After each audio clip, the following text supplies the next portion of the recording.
नमस्कार दोस्तों, आप सभी का स्वागत है हमारे YouTube चैनल पौराणिक ज्ञान और कहानियों में।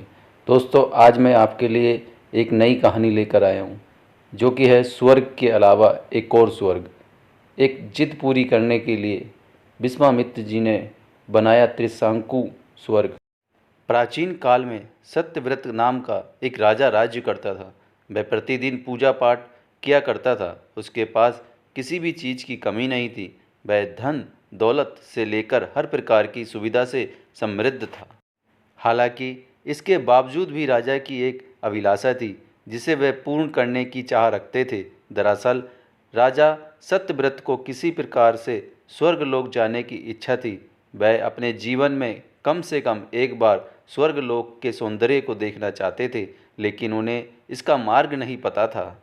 इधर दूसरी तरफ ऋषि विश्वामित्र अपनी तपस्या के लिए घर से बाहर निकले। चलते चलते वह अपनी कुटिया से काफ़ी आगे निकल चले गए। काफ़ी समय बीत गया, लेकिन वह घर नहीं लौटे। इस कारण उनका परिवार भूख और प्यास से तड़प रहा था। राजा सत्यव्रत को जब इस बात का पता चला, तो उन्होंने ऋषि विश्वामित्र के परिवार के लालन पोषण की जिम्मेदारी ली।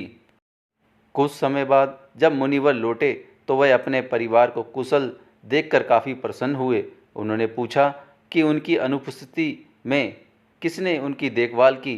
इस पर ऋषि के परिवार वालों ने बताया कि राजा ने उनके लालन पोषण की जिम्मेदारी उठाई थी। यह सुनकर ऋषि विश्वामित्र तुरंत राजमहल पहुँचे और राजा से मुलाकात की। वहां पहुंचकर उन्होंने सबसे पहले महाराज का धन्यवाद कहा। इस पर राजा ने ऋषि अपनी इच्छा पूर्ण होने का आशीर्वाद मांगा। राजा की बात सुनकर ऋषि विश्वामित्र ने कहा, बोलिए महाराज, आपको क्या वरदान चाहिए। तब महाराज ने कहा, हे मुनि, मुझे एक बार स्वर्गलोक के दर्शन करने हैं। कृपा करके मुझे वहां जाने का वरदान दें। राजा की प्रार्थना सुन ऋषि विश्वामित्र ने एक ऐसा रास्ता बनाया जो स्वर्गलोक की ओर जाता था।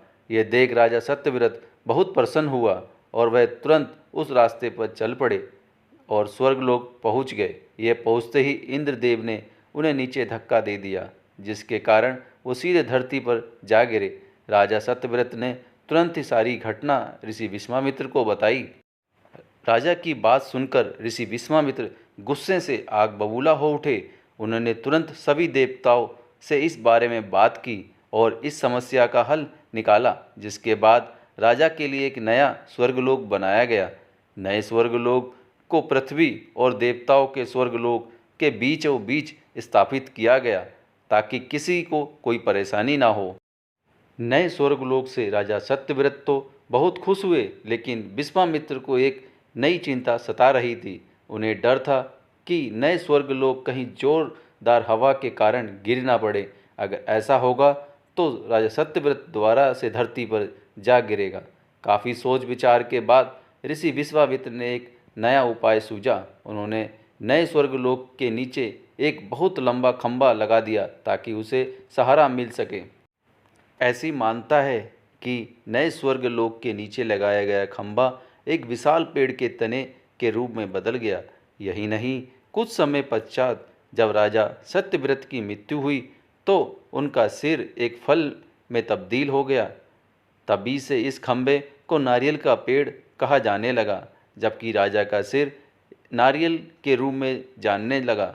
यही कारण है कि नारियल का पेड़ इतना लंबा होता है। दोस्तों, ये वीडियो आपको कैसा लगा, कमेंट सेक्शन में जाकर कमेंट्स ज़रूर करें और चैनल पर अगर नए हैं तो चैनल को सब्सक्राइब करें।